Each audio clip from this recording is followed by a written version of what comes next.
ګران افغانستانه ګل ګلزار دې شډاګونه غواړم بچو ته دې مدام امن و امانه شدې وطن کلي ښارونه.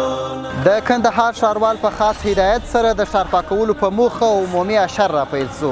دا اشر چې د چهارشنبې په ورځ د ښار په 4مه ناحیه کې راپیل سو، د یوې میاشتې په موده کې به د ښار ټولې چرۍ، پاتابونه او کثافات په مکمل ډول سره پاکې کړي. د کندهار ښاروال په خاص هدایت باندې مو نن د 4مې ناحیې څخه د حشر پیل وکړي چې د ښاروال صاحب هدایت دا و چې د ټولو ناحیو تنظیف مدیران باندې موږ راوغوښتلو او مجلس مو ترسره کړي چې هغه پاتابونه، هغه چریانې او هغه کثافات چې د ډېرو وختو څخه په ښار کې پراته وي او خلکو ته مزاحمت جوړ کړی دی، نو تاسې باید هغه د پاک کړئ.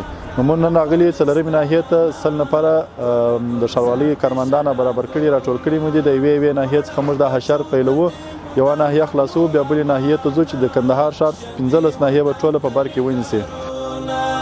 دستا دوستان زما دوستان دي، ستا دښمنان مې دښمنان دي.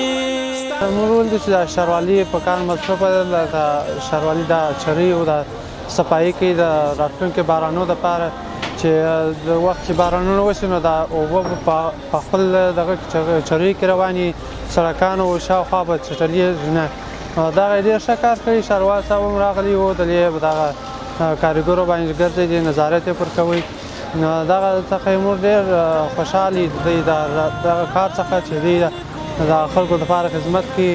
اوس دلته دا د اشر پیل سوی دی. مخکې دلته دا لرشان چې و دا بند و اوبه بار وخت راوښتلې، داسې کوم دغه نوم داسې اساس شی نه و چې دا اوبه لرشان لاسې هر وخت به دلته اوبه راوښتلې، هر وخت په مشکلاتو د لرشانو سره. دغه نوي ښاروال چې راغلی دی دې ته پاملرنه کړې ده. اوس دا دی د لرشانو باندې کار شروع دی، د اشر کار په لاره اچولی دی. انشاءالله ټوله کارونه به سم شي.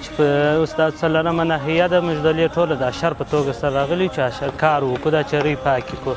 او بل بیا دغه دی د هیوادوالو څخه هم دا توقع دا هیله ده چې موږ دا ځایونه ورته پاک کړو، باید دوی هم موږ سره دا همکاري وکړي، بیرته دا چرۍ راته ډکې نه کړي. ګرانو ښاریانو، د ښار پاکول هغه وخت مطلوبه ګټه ورکوي چې ښار پاک وساتل سي.